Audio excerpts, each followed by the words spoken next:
Yeah. So I'm Jessica Fogel. I'm a professor of dance here at the University of Michigan, where I've been for quite some time.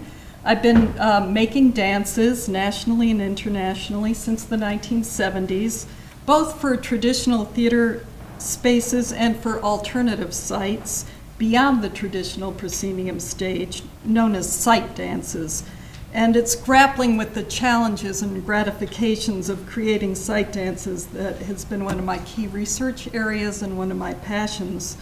At U of M, I've been excited to work on several large-scale interdisciplinary site dance performance projects, many of which have been inspired by environmental themes. This is a photo of one of the first ones I did on campus here. That it's nice that Inger is here because she invited this about 20 years ago in the Heathdale celebration created on the occasion of the completion of the renovation of the Heathdale Glen. Whoa, let me go back here.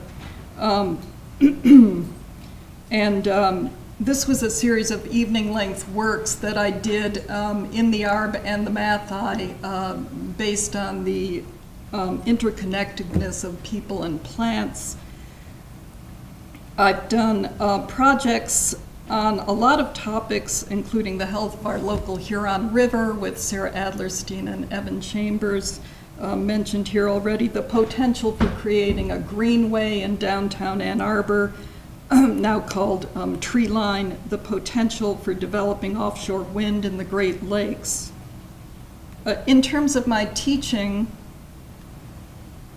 right now I'm teaching a course called Site Dance, Mapping Movement in Place, and the dance MFA grad students actually just performed on Saturday in the Carytown neighborhood in several of the sites there. So civic engagement is part and parcel of all these projects as we engage with community partners on the projects who host us in their sites, for whom we perform and from whom we learn. Both in my own creative process and in my teaching, I play with lots of different questions. What do I want to learn from a site, and how can I excavate the layers of meanings embedded there? What resonances do the sites hold, and how can they be transformed into performance? What are the temporal layers of the site? What are its site sounds, smells, textures, temperatures? What's its spirit? What are its functions in the community? What kind of experience of place do I want to create for an audience? And can a performance encourage sometimes an audience to re-envision a place? I'm going to talk a little bit about a project from a few years ago, Into the Wind, and a current project I'm working on in Detroit called Belle Isle and Beyond. Into the Wind was a cross-regional performance project created with a large interdisciplinary team of faculties and students from UM and Grand Valley State and community partners in Muskegon, Michigan. It took place in Muskegon on the lakeside site of the Michigan Alternative and Renewable Energy Center, formerly the site of the Continental Motors factory, a huge engine factory. The project was inspired by the potential for developing offshore wind energy in the Great Lakes and grew out of Sarah Alderstein's interest. She wanted to understand why people had an aversion to seeing wind farms. And she wanted to change people's perception of beauty within a landscape to see turbines for the greater good of the planet.